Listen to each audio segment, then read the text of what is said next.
In the 1700s, two of the most oppressed groups in American history crossed paths in the swamps of Florida, the forests of Georgia, the borderlands of Spanish territory. What happened next should have filled entire chapters of your history books. It should have been taught in every classroom. It should have been impossible to forget. Instead, something strange happened. The records went quiet. The stories disappeared. The alliance that terrified colonial powers for over a century was slowly, deliberately erased from American memory.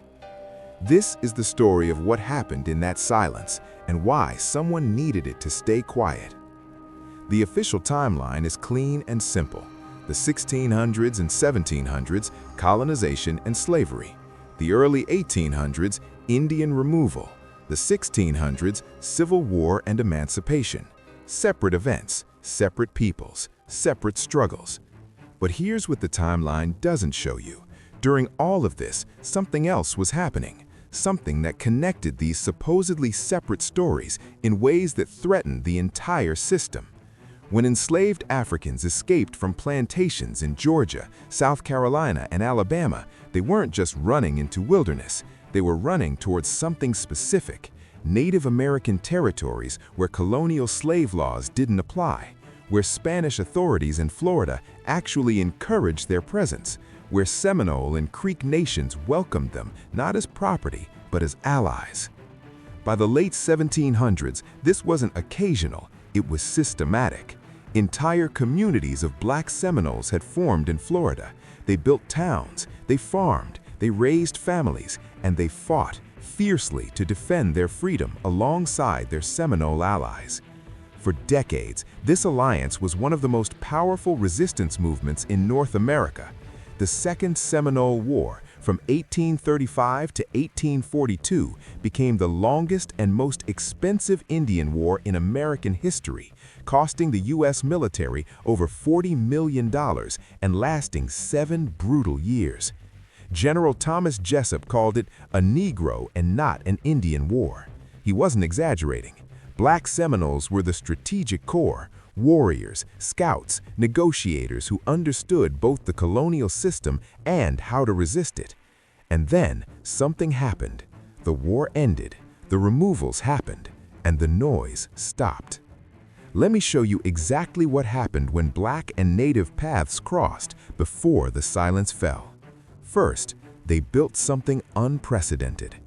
By the 1820s, Black Seminoles weren't just refugees, they were full participants in Seminole society. They owned land near Seminole towns. They attended the same councils. Their children grew up speaking Afro-Seminole Creole, a language blending English, Spanish, African languages, and Muskogee. Intermarriage was common. Cultural exchange was constant. They weren't two separate groups living near each other. They were becoming one people with a shared identity and shared purpose. This terrified plantation owners across the South, because every escaped slave who made it to Florida proved that the system could be escaped. Every Black Seminole warrior who fought back proved that resistance was possible. Every mixed community proved that racial divisions weren't natural. They were enforced. Second, they fought together. When the Second Seminole War erupted, the U.S. military thought it would be over in months. It took 7 years. Why? Because Black Seminoles had everything to lose. Capture didn't just mean defeat, it meant returning to slavery or death. They used guerrilla tactics that baffled military commanders. They knew the terrain, every swamp, every hiding place, every route through the wilderness. They fought with a desperation and skill that made them nearly impossible to defeat in open combat. The U.S. got so frustrated that they offered unprecedented deals, freedom and land west of the Mississippi if Black Seminoles would surrender separately from the Seminoles. Some accepted, many refused, because this wasn't just about survival anymore. These were their families, their people, their nation. Third, they endured together. Between 1838 and 1842, When the Seminoles were finally forced west on the Trail of Tears, approximately 4,000 black Seminoles made that brutal journey with them, not as slaves, not as prisoners, as Seminole citizens. In Indian Territory, modern Oklahoma, they established communities side by side. Towns like Wewoka became centers of black Seminole life. They maintained their own settlements, but they were integrated into the larger Seminole nation, participating in councils, owning property, educating their children in Seminole schools. By the 1850s and 1860s, you couldn't separate black from Seminole in these communities. They were one people with a shared history of resistance, forced removal, and survival. And that's when the silence began. So here's what should bother you. If this story was so powerful, so well documented, so successful, why did it disappear? The answer requires understanding 3 deliberate acts of erasure. First, legal erasure. The Dawes Act of 1887 forced tribal nations to create official rolls of citizens. But there was a catch. The federal government pressured tribes to adopt blood quantum rules, measuring who was Indian enough based on documented native ancestry. Suddenly, black Seminoles who had lived as Seminoles for 3 generations, who spoke the language, who'd made the Trail of Tears, who'd fought in the wars, were being told they didn't qualify. Their African ancestry disqualified them from citizenship, even though they were culturally, socially, and politically Seminole. This wasn't accidental. This was a deliberate wedge driven between communities that had been united for over a century. Second, social erasure. At the same time, Jim Crow segregation was hardening racial categories across the South. You were either white or colored, period. No room for complexity. No room for indigenous identity if you had any African ancestry. Some black Seminole families emphasized their native heritage to avoid the worst of segregation. Others emphasized their African ancestry and lost their indigenous connections entirely. Either way, the mixed identity, the proof that these groups had been one people, was being systematically erased. Third, historical erasure.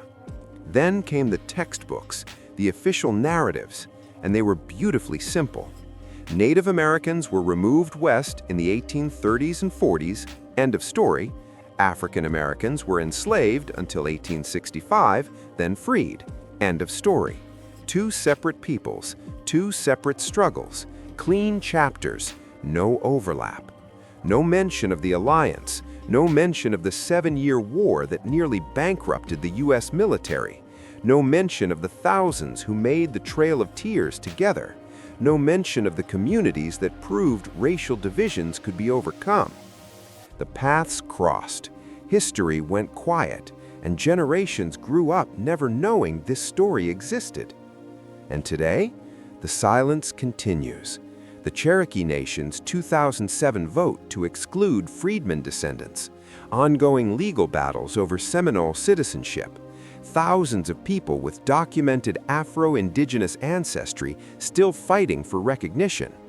The erasure isn't historical, it's happening right now. Here's what the silence tried to hide. Black and Native peoples didn't just cross paths, they built families, they created cultures, they fought together, survived together, and proved that the divisions used to control them were artificial. The alliance was so powerful, so dangerous to the established order that it had to be erased from memory. Because if Americans understood that oppressed communities had successfully united, had created something new, had resisted together for generations, it would raise uncomfortable questions about the divisions that still exist today. But silence doesn't last forever. Descendants of these alliances are still here, still reclaiming their histories, still demanding recognition, still proving that identity is more complex than any government can control. The paths crossed, history went quiet, but the truth survived. And now you know why someone wanted you to forget. If this opened your eyes, subscribe and share this story. Comment below what other silenced histories need to be heard. Because once you start looking, you'll find the quiet places in history are often hiding the most powerful stories.